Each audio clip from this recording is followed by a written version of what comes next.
Ito ay rated SPG. Striktong patnubay at gabay ng magulang ang kailangan. Maaaring may masiselang tema, lengguwahe, karahasan, sexual, horror o droga na matinding revelasyon nga ang matutuklasan nga nito ni Era sa ibubunyag nga na naman nga nito ni Lilith, na kung saan nga may ebidensya pa nga siyang picture na maaaring maipakita nga dito nga kay Era.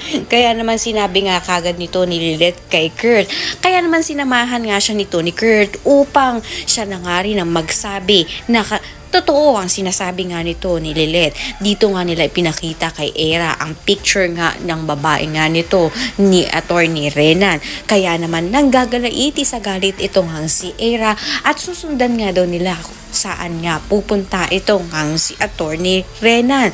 Kaya naman sa pagsunod nga nila dito na nga rin matutunghayan nga nila na meron ngang kausap na babae itong si Renan. Subalit magkakamali nga itong si Lilith dahil na nga rin sa hindi nga itong si Sabrina ang nagpakita dito kundi ibang babae nga. Kaya naman pakatutukan nga natin dito kung paano nga ba malulusutan nga nito ni Renan itong natuklasan nga nito nila Era at Lilith. Ang lahat nga nabangan natin. Maraming salamat sa inyo.